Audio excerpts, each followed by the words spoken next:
ਅਗਲੀ ਜਿਹੜੀ ਹਰਜੋਤ ਸਿੰਘ ਜੀ ਖਬਰ ਕਰਦੇ ਜਾਈਏ ਤਾਂ ਇਹ ਖਬਰ ਫੈਡ ਦੇ ਨਾਲ ਜੁੜੀ ਹੋਈ ਆ। ਫੈਡ ਦੀ ਜਿਹੜੀ ਮੀਟਿੰਗ ਆ 2 ਦਿਨਾਂ ਮੀਟਿੰਗ ਆ ਉਹ ਸ਼ੁਰੂ ਹੋ ਚੁੱਕੀ ਆ, ਅੱਜ ਤੇ ਕੱਲ ਜਿਹੜੀ ਉਹ ਹੋਣੀ ਆ।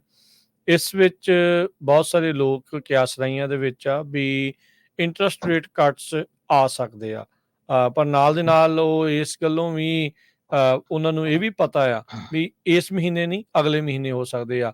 ਬੋਲੇ ਇਸ ਟਾਈਮ ਸਿਉਂ ਕੇ ਰੱਖੇ ਨੇ ਫੈਡ ਦੇ ਜਿਹੜੇ ਚੇਅਰਮੈਨ ਜਰੋਮ ਪਾਵਲ ਨੇ, ਪਰ ਪਿਛਲੇ ਦਿਨਾਂ ਦੇ ਵਿੱਚ ਫੈਡ ਦੇ ਹੀ ਵੱਖ-ਵੱਖ ਗਵਰਨਰਸ ਤੇ ਇਹਨਾਂ ਦੇ ਦੁਆਰਾ ਇਹ ਬਿਆਨਬਾਜ਼ੀਆਂ ਆਪਾਂ ਸੁਣੀਆਂ ਆ, ਜਿਸ ਵਿੱਚ ਇਹਨਾਂ ਨੇ ਕਿਹਾ ਵੀ ਅਸੀਂ ਇੰਟਰਸਟ ਰੇਟ ਕੱਟਸ ਜਿਹੜੇ ਉਹ ਕਰਾਂਗੇ। ਇਨਫਲੇਸ਼ਨ ਦਾ ਡਾਟਾ ਸਾਨੂੰ ਬਹੁਤ ਵਧੀਆ ਇਸ ਟਾਈਮ ਲੱਗ ਰਿਹਾ ਆ, ਮਹਿੰਗਾਈ ਜਿਹੜੀ ਉਹ ਘਟ ਰਹੀ ਆ, ਲੇਬਰ ਮਾਰਕੀਟ ਜਿਹੜੀ ਆ ਉਹ ਕੂਲ ਡਾਊਨ ਹੋ ਰਹੀ ਆ। 23 ਸਾਲਾਂ ਦੇ ਇਤਿਹਾਸ ਦੇ ਵਿੱਚ ਜਿਹੜਾ ਫੈਡ ਦਾ ਇਹ ਬੈਂਚਮਾਰਕ ਆ 5.25 ਤੋਂ 5.5% ਦਾ, ਇਹ ਇਸ ਟਾਈਮ ਪਿਛਲੇ 23 ਸਾਲਾਂ ਦੇ ਵਿੱਚ ਸਭ ਤੋਂ ਉੱਚੇ ਦਰ ਦੇ ਉੱਤੇ ਚੱਲ ਰਿਹਾ ਆ। ਸੋ ਸਤੰਬਰ ਦੇ ਵਿੱਚ ਕਹਿੰਦੇ ਵੀ ਪਹਿਲੀ ਜਿਹੜੀ ਰੇਟ ਕੱਟ ਆ ਉਹ ਆ ਸਕਦੀ ਹੈ ਤੇ ਇਸ ਮੀਟਿੰਗ ਦੇ ਵਿੱਚ ਗਰਾਊਂਡ ਵਰਕ ਉਸ ਦੇ ਲਈ ਜਿਹੜਾ ਉਹ ਸੈੱਟ ਕੀਤਾ ਜਾਵੇਗਾ। ਸੋ ਪਿਛਲੇ ਸਾਲ ਲਗਾਤਾਰ ਬਹੁਤ ਤੇਜ਼ੀ ਦੇ ਨਾਲ ਇਹਨਾਂ ਨੇ ਇੰਟਰਸਟ ਰੇਟ ਵਧਾਏ ਸੀ ਇਨਫਲੇਸ਼ਨ ਨੂੰ ਕਾਬੂ ਕਰਨ ਦੇ ਲਈ।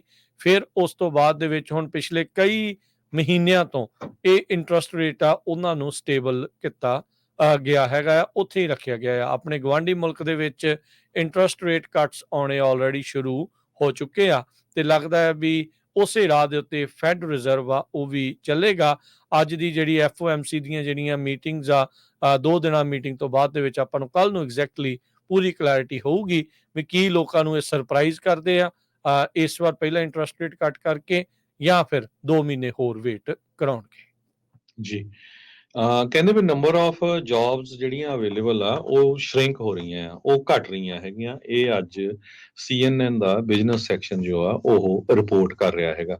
ਲੇਬਰ ਡਿਪਾਰਟਮੈਂਟ ਦੇ ਮੁਤਾਬਕ ਜੌਬ ਓਪਨਿੰਗਸ ਘਟ ਗਈਆਂ ਜੂਨ ਮਹੀਨੇ 'ਚ ਕਾਫੀ, ਤੇ ਲੋਕ ਜਿਹੜੇ ਆ ਕਈ ਵੱਡੀ ਗਿਣਤੀ 'ਚ ਰਿਟਾਇਰ ਵੀ ਹੋ ਰਹੇ ਹੈਗੇ ਆ।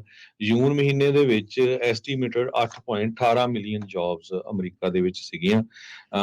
ਇਕੋਨੋਮਿਸਟ ਜਿੰਨੇ ਪ੍ਰੈਡਿਕਟ ਕਰਦੇ ਉਹਦੇ ਨਾਲੋਂ ਥੋੜਾ ਨੰਬਰ ਜ਼ਿਆਦਾ ਹੈਗਾ ਆ। ਤੇ ਇਕੋਨੋਮਿਸਟ ਜੋ ਆ ਉਹ ਇਹ ਵੀ ਐਕਸਪੈਕਟ ਕਰਦੇ ਆ ਵੀ ਜਿਹੜੀਆਂ 8 ਮਿਲੀਅਨ ਜੌਬਸ ਆ ਇਹ ਵੀ ਆਉਣ ਵਾਲੇ ਸਮੇਂ ਦੇ ਵਿੱਚ ਘਟਣਗੀਆਂ। Hiring activity one of the lowest ਸੀਗੀ ਪਿਛਲੇ ਮਹੀਨੇ, ਜੇ ਪਿਛਲੇ 4 ਸਾਲਾਂ ਦਾ ਜਿਹੜਾ ਸਮਾਂ ਦੇਖਿਆ ਜਾਵੇ। 5.34 ਮਿਲੀਅਨ ਐਸਟੀਮੇਟਡ ਹਾਇਰਸ ਤੇ ਹਾਇਰ ਰੇਟ ਜਿਹੜਾ ਆ ਲੋਐਸਟ ਆ ਅਪ੍ਰੈਲ 2020 ਤੋਂ ਲੈ ਕੇ ਹੁਣ ਤੱਕ। ਇੱਕ ਫੈਕਟ ਇਹ ਵੀ ਆ, ਕਹਿੰਦੇ ਵੀ ਆਉਣ ਵਾਲੇ 6 ਤੋਂ ਲੈ ਕੇ 12 ਸਾਲਾਂ ਦੇ ਵਿੱਚ ਜਿਹੜੇ ਬੇਬੀ ਬੂਮਰ ਜਨਰੇਸ਼ਨ ਆ ਉਹ ਰਿਟਾਇਰਮੈਂਟ ਏਜ ਤੇ ਪਹੁੰਚ ਰਹੀ ਆ।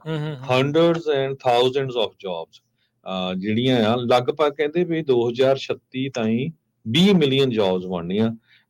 ਉਹ ਲੋਕਾਂ ਨੇ ਰਿਟਾਇਰ ਹੋ ਜਾਣਾ ਤੇ ਨਵੇਂ ਲੋਕਾਂ ਨੂੰ ਜਿਹੜੀਆਂ ਜੌਬਸ ਉਹ ਜਿਹੜੀਆਂ ਲੈਣੀਆਂ ਪੈਣੀਆਂ ਜਾਂ ਉਹ ਲੈ ਸਕਦੇ ਆ। ਪਰ ਹਜੇ ਜਿਹੜੀ ਜੌਬ ਉਹ ਥੱਲੇ ਜਾ ਰਹੀ ਆ। ਸੋ ਇਹ ਤੋਂ ਇਹ ਲੱਗਦਾ ਆ ਵੀ ਜਿਹੜਾ ਫੈਡਰਲ ਰਿਜ਼ਰਵ ਬੋਰਡ ਆ ਹੋ ਸਕਦਾ ਇੰਟਰਸਟ ਰੇਟ ਥੋੜਾ ਜਿਹਾ ਘਟਾ ਦੇ, ਪਰ ਉਹ ਹਜੇ ਤੱਕ ਇਹ ਨਹੀਂ ਦੱਸ ਰਹੇ ਵੀ ਕਿਹੜੇ ਮਹੀਨੇ ਦੇ ਵਿੱਚ ਉਹਨਾਂ ਨੇ ਇੰਟਰਸਟ ਰੇਟ ਘਟਾਉਣਾ ਹੈ। ਜੀ।